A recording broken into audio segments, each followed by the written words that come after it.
In this video, we're going to review a little bit of information about functions and how to work with function notation, remind you how to compose functions, and look at the difference quotient. So we're going to look at first why we would want to find the difference quotient, and then look at an example of how to evaluate the difference quotient. So let's first remind ourselves what a function is. So a function is a relationship where each input has exactly one output. It's easiest to sort of see what we have going on if we look at a graph. So suppose I have a function like this. So this is like a graph of f of x equals x squared. For each input, each x value, we have exactly one output. So no matter what, there's only one output for each x value. So our output is our y, our input is our x. If I look at a graph like this, so this is like a sideways parabola, notice that for an input like this, I have this output and I have that output. So this is an example of something that's not a function, and this is an example of something that is a function. So mostly we're going to be dealing with things that are functions in our course. The notation you've seen before. So our x value is our input and our y value is our output. And we would say y equals f of x, and f, this is the name of our function. Typically, we have different ways to represent functions. We can represent them with an equation. We can represent them with a graph. We can represent them with a table of data. Or we can represent them with a description. Oftentimes we'll be looking at graphs and equations. Actually, all of these come up fairly regularly. So when we're using function notation, we need to be really careful about what we're doing. Remember, our x is our input, and this is our rule here that tells us what we're supposed to do with our input. If I'm trying to find f of 4a, this means wherever I see an x up here, I'm going to put 4a. For this particular function, we would have 3 times 4a minus that 4a squared. So the 3 times the 4a, that's easy, that gives us 12a. And when we square 4a, we need to square the 4 and the a. So 4 squared is 16. This is going to be 16a squared. If I'm trying to find f of 1 plus a, I have more than one term here, so I'm going to have to be especially careful when I input my 1 plus a into my function. Again, we're going to have 3 times our input. Our input here is 1 plus a minus that input squared. So I have 1 plus a here. This part here, we're going to need to make sure to FOIL, and this part we're going to just distribute. So when I FOIL, sometimes, many of you are probably just going to be able to look at that and see what the answer is, or work it out in your head. But if you can't, what you want to do is write this side by side so that you don't mess up the foiling. What we're going to have here is 3 plus 3a minus, and this whole thing here is going to go inside these parentheses. I'm going to have 1 plus 2a plus a squared. And then I'm going to distribute this negative across that parentheses. We're going to have 3 plus 3a minus 1 minus 2a minus a squared.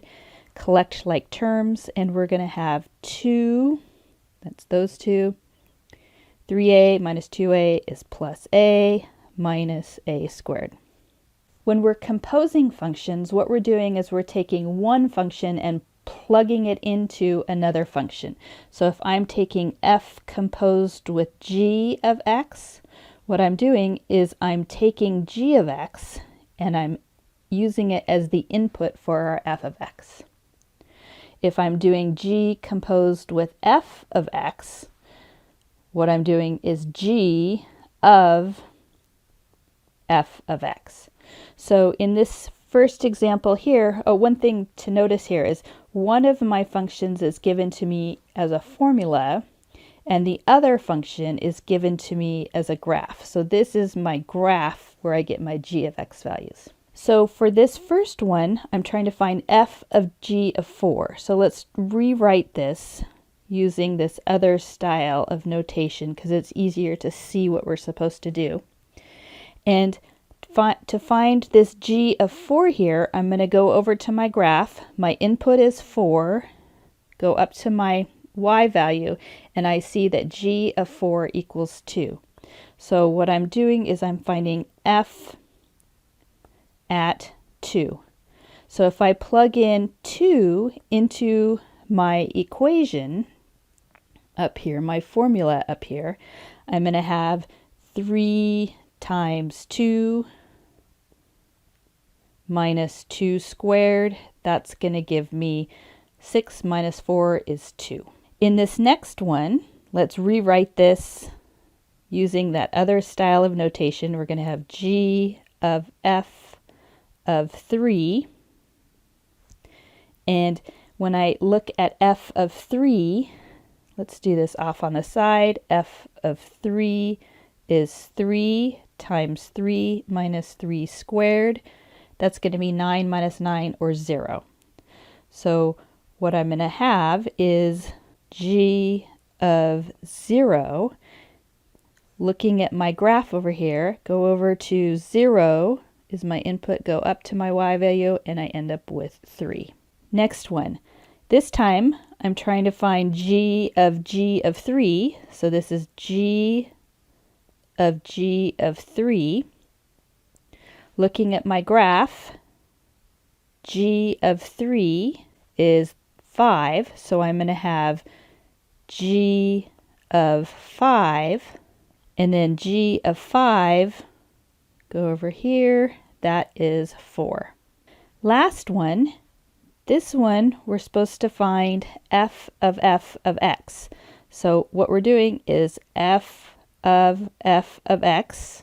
We aren't using g this time at all, and we're putting f of x in as our input for f of x. So remember, f of x is this thing up here, so I'm going to have f of 3x minus x squared. What I'm going to do is wherever I see an x up here, I'm going to put 3x minus x squared. So it's going to look like 3 times 3x minus x squared minus that 3x minus x squared squared. There's a fair amount of algebra that needs to be done in order to simplify this. Let's see how that looks. This part over here, we're going to need to FOIL. So I'm going to just write this out side by side here. I'll go ahead and distribute this 3 across here. That's going to give us 9x minus 3x squared. And then when I FOIL this part here, I'm going to get 9x squared minus 6x cubed plus x to the 4th. And then I'll distribute this negative sign. Collecting like terms, we get 9x minus 12x squared plus 6x cubed minus x to the 4th. So you have been asked in your previous math classes to find the difference quotient, and you may have just done it without understanding why that difference quotient is useful. What I want to do is talk about how this difference quotient helps us in calculus. So one of the things that we're trying to do in calculus is to learn to find the slope or the rate of change of any function. We have found the rate of change of lines, but we can't, before calculus, find the rate of change of a curve. The rate of change of a curve is going to be defined to be the slope of the line that's tangent to the curve. So depending where you are on the curve, the slope of that tangent line is going to be different. So if we look at our tangent line here, that's this red line, and that kind of hugs our curve. It goes in the direction that our curve is going in that instant. But finding the slope of that line can be problematic because really we only know this one point on the line where our curve intersects our tangent line. So the way that we do this is we first come up with an estimate for the slope of the tangent line by finding the slope of what's called a secant line. A secant line is like our purple line up here. That's our secant line. And that's a line that goes through 2 points on our curve. And since it has 2 points, we can easily find the slope of that line. And it looks like the slope of our secant line isn't going to be a very good estimate on this particular picture, but if we make this point here really close to this green point here, then that secant line is going to be really close to that tangent line, and our slope of our secant line is going to be a good estimate for the slope of our tangent line. So let's see if we can find the slope of that secant line. Suppose this is just some point x, and this here is some point x plus a little bit h. So this distance here is a distance of h. This point, I'm going to call this point A. Point A is the point x and then f of x, because our function is f of x. And this point here, I'm going to call this point B. My input is this x plus h, and my output is f of x plus h. And by output, I mean that y value. To find the slope of this secant line, what I'm going to do is I'm going to take my change in y over my change in x, just like I always do. This is going to give me f of x plus h minus f of x over x plus h minus x. And now notice that this x and this x cancel out. So the slope of that secant line, the slope of that purple line, is that difference quotient. Let's look at an example where we're finding the difference quotient for a function. So we're going to be using the same function that we've been using throughout the video, f of x equals 3x minus x squared. And this is a polynomial function. And when we're doing polynomials, getting this particular part of our difference quotient correct is where we tend to make the most errors. So I'm going to do that little part off on the side. So first I'm going to find f of x plus h. Remember, we're going to stick this x plus h in for our x in our formula.